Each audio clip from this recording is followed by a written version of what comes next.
As developers, we're constantly managing where entities are in some sort of a state. Entities like blog posts, multi-step user authentications, and even user interface elements can exist in multiple states, and we're responsible for making sure that they're always in a valid state. If something unexpected happens in those flows, it can cause bugs which can upset our users. Thankfully, our industry has decades of research and thoughts into the best ways to manage these states by using finite state machines. In this video, we'll discuss what finite state machines are, why you should be using them for web development, and how to document them using the Mermaid.js syntax. Hello developers, and welcome to the PHP Architect channel. If this is your first time here, my name is Scott Keckwarren, and on this channel we discuss a wide variety of topics related to the PHP ecosystem. Make sure you subscribe so you can get our latest videos as they're published.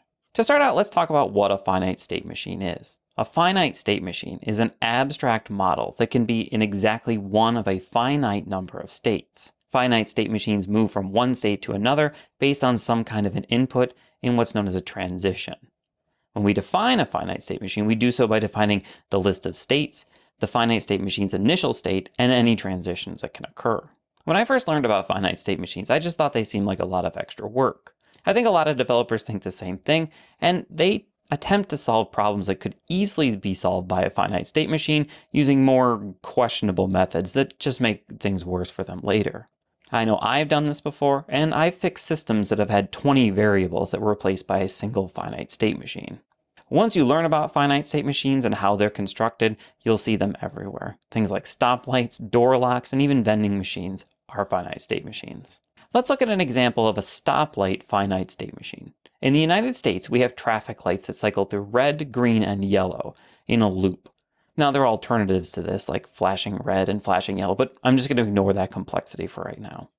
If we model that behavior into a finite state machine, we get a list of states being off, red, yellow, and green, the initial state of being off, and then transitions of off to red on boot, red to green after so many seconds, green to yellow after so many seconds, and then yellow to red after another set of seconds. In this case, the input to determine when the transitions occur is based on a timer, but could just as easily be when a user clicks on an element or receiving a webhook from an external provider. You might notice that we didn't define transitions that would cause problems like yellow to green. That's because we never want this to happen, so we're going to add code to prevent it from ever occurring. The last two pieces of terminology we're going to cover are entry actions and exit actions. These are actions that are performed when a finite state machine enters or exits a state. Examples would include sending a notification or creating jobs to process some sort of data. One of the more challenging parts about using finite state machines in our application code is how it can quickly get out of control if we don't have good documentation for all of the states and their transitions. We could use a tool to draw the diagrams for our finite state machines, but these always end up becoming an afterthought because we have to open up an extra program to edit the diagrams. That's why I prefer to use a tool that can convert text documents stored within our source code into a diagram that we can use easily.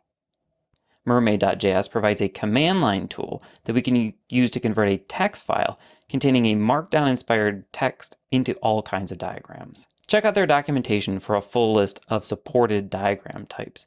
A few that are important to us as developers are, of course, state diagrams, sequence diagrams, Gantt charts, and flowcharts. We've actually talked about how to make flowcharts in Mermaid.js in a different video. If you want to try Mermaid.js before installing it, or you want to let a non-developer try it, they can do so using Mermaid.live. It's a powerful online tool that allows you to type the diagram out and see the results as you're typing. More about finite state machines in Mermaid after this word from our sponsor. PhpStorm is a cutting-edge IDE tailored specifically for PHP and web developers. If you haven't used it before, or it's been a while since you last tried it, now's the perfect time to check it out. PhpStorm has recently received significant performance enhancements and has an ever-expanding feature set. Now, I'm a recent convert to PhpStorm and I love it. One of my favorite features is the ability to rename a class and have PhpStorm find all the references and just automatically fix them for us. Curious to see if it's the right fit for you? Head to jetbrains.com/phpstorm to learn more and try it out with a free 30-day trial. Code smarter, not harder. Let's work through an example. In this example, we're going to create a finite state machine for a blog post as it works its way through a publishing state. The post will start out in the draft state, and when the author is ready to have their editor review the article, it can be marked as ready for review. The editor can either send it back to draft to get updates, or schedule it for being published. Then, when the publish date occurs, the state automatically switches to published. To start, we're going to put the string state diagram -v2 on a line of its own. This will state that the lines following this are a state diagram, so Mermaid.js will know exactly what to do with them. Each state is represented as a string with no spaces. To start, we're going to list our draft and ready for review states. Note that we don't have any spaces in ready for review, or each word will show up on the diagram as its own state. To define the transition between the two states, we're going to put both of them on the same line with a hyphen greater than symbol between them. This will cause them to be drawn with an arrow indicating the direction they can travel. We'll quickly fill out the remainder of the states. Notice that we can safely create a loop between the draft and ready for review states because it can move backwards in our logic. So I'm not super happy with the way ready for review is all smushed together, so let's quickly fix that. The Mermaid.js syntax allows us to define the state and then a label for the state by typing state name : label like so. There, that's a lot better. Now you know the basics of how to create a finite state machine in Mermaid.js, so you can continue to effectively communicate with your team. So the cool thing about knowing Mermaid.js syntax is that it can be used in all kinds of places. GitHub has support for it in its Markdown formatting, so you can use it anywhere you're typing Markdown by starting a code block using the 3 backticks and then the word mermaid. It can be a little strict on its formatting, so you might have to play around with it before it will work. PhpStorm also has a plugin that allows us to type mermaid syntax and see the output in real time. We can even do it in a Scratch file. As a brief recap, finite state machines allow us to define how an entity can flow through a system. We define states, the initial state, and the transitions.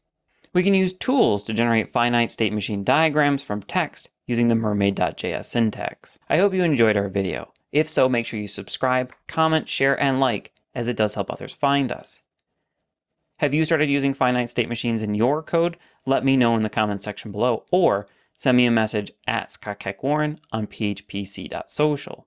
I always love to hear from a fan, and it would be nice to know that I've helped you out. This is Scott Keck-Warren for the PHP Architect channel signing off, and reminding you to keep watching, keep coding, and keep reading.